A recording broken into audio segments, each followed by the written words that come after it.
नमस्कार।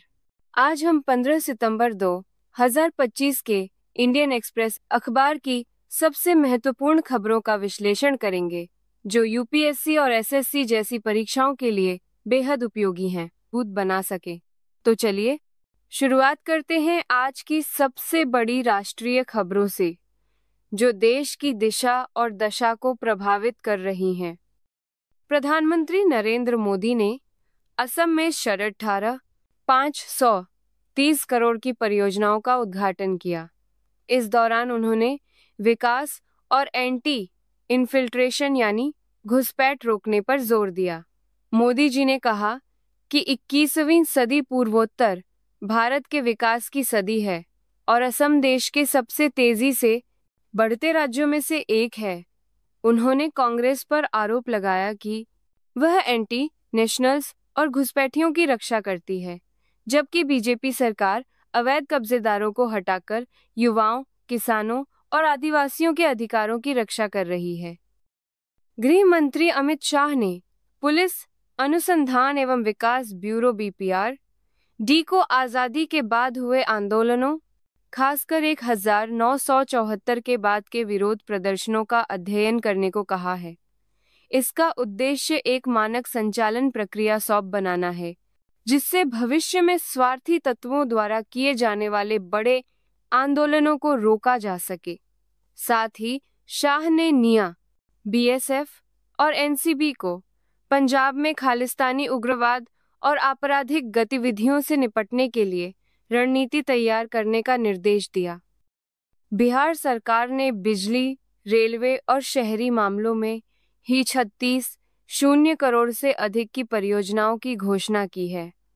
इसमें एक नई रेल लाइन, पूर्णिया एयरपोर्ट पर अंतरिम टर्मिनल बिल्डिंग और एक नया थर्मल पावर प्रोजेक्ट शामिल हैं। ये परियोजनाएं राज्य के बुनियादी ढांचे को मजबूत करने और रोजगार के नए अवसर पैदा करने के लिए महत्वपूर्ण मानी जा रही हैं। बिहार सरकार का यह कदम राज्य के विकास को नई दिशा देने वाला है।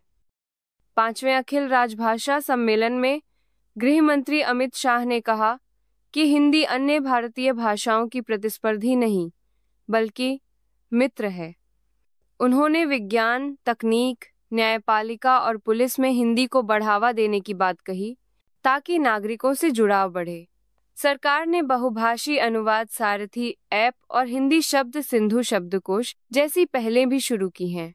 यह नीति देश में भाषाई समावेशिता और प्रशासनिक सुगमता को बढ़ावा देने के लिए अहम है। दिल्ली सरकार 17 सितंबर को प्रधानमंत्री मोदी के 75वें जन्मदिन के अवसर पर कई नई योजनाएं शुरू करने जा रही है। इनमें दृष्टिबाधित छात्राओं के लिए अटल दृष्टि गर्ल्स हॉस्टल, बौद्धिक रूप से दिव्यांग लोगों के लिए अटल आशा होम और वरिष्ठ नागरिकों के लिए Savitribai Phule senior citizens home शामिल हैं। ये योजनाएं समाज के वंचित वर्गों के लिए समर्पित हैं और समावेशी विकास की दिशा में एक बड़ा कदम हैं।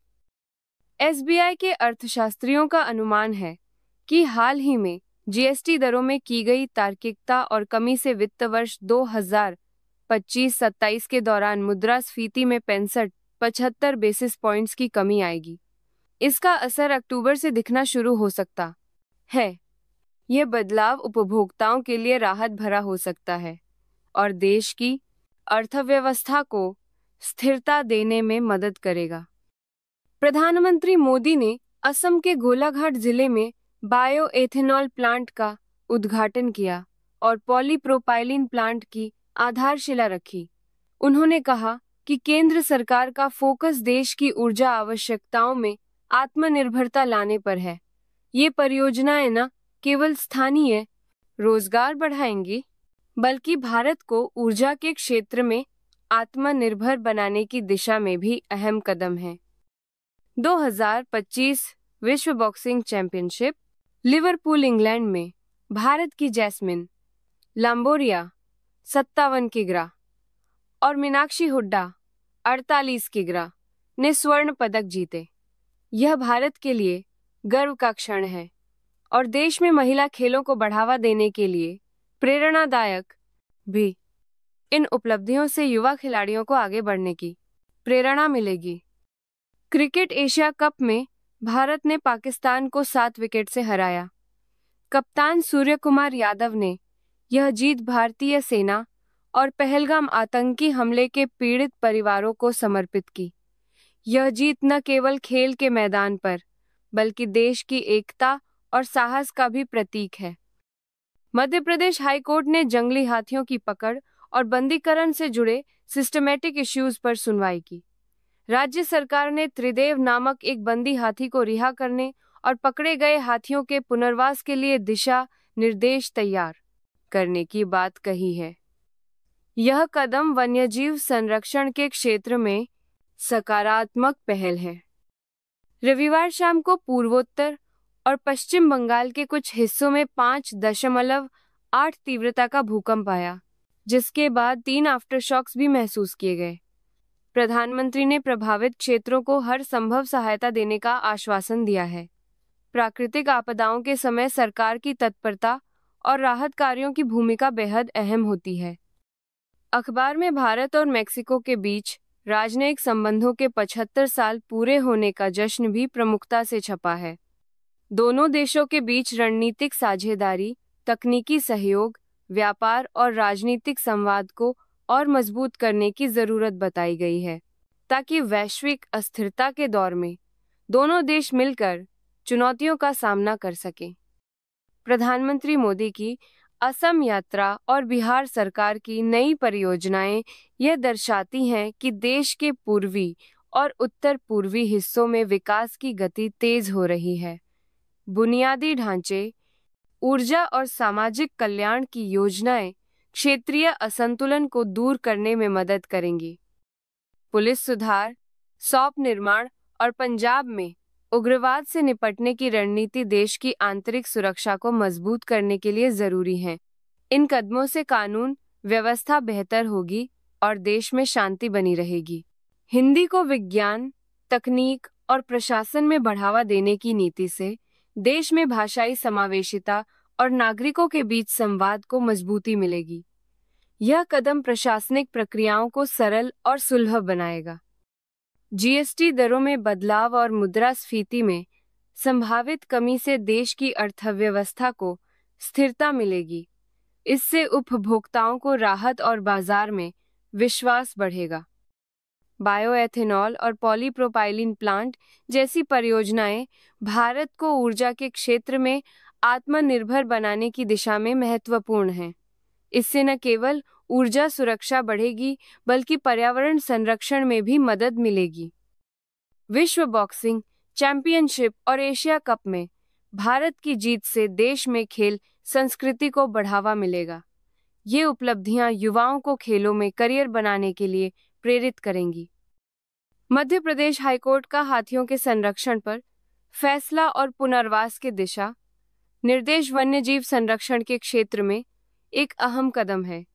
इससे जैव विविधता और पर्यावरण संतुलन को बनाए रखने में मदद मिलेगी। पूर्वोत्तर में आए भूकंप के बाद सरकार की तत्परता और राहत कार्यों की भूमिका आपदा प्रबंधन के क्षेत्र में महत्वपूर्ण है। इससे प्रभावित लोगों को समय पर सहायता मिलती है और पुनर्वास की प्रक्रिया तेज होती है। भारत और मेक्सिको के बीच 75 साल के राजनयिक संबंधों का जश्न यह दिखाता है कि वैश्विक अस्थिरता के दौर में रणनीतिक साझेदारी और तकनीकी सहयोग कितना जरूरी है। दोनों देशों के बीच व्यापार और संवाद को और मजबूत करने की आवश्यकता है। प्रधानमंत्री मोदी और विपक्ष के बीच बयानबाजी से चुनावी माहौल में गर्मी आती है। इससे नीतिगत बहसें तेज होती हैं और जनता को विभिन्न दृष्टिकोणों को समझने का मौका मिलता है। नई परियोजनाएं, खेलों में उपलब्धियां और शिक्षा पर जोर युवाओं के लिए नए अवसर पैदा कर रहे हैं।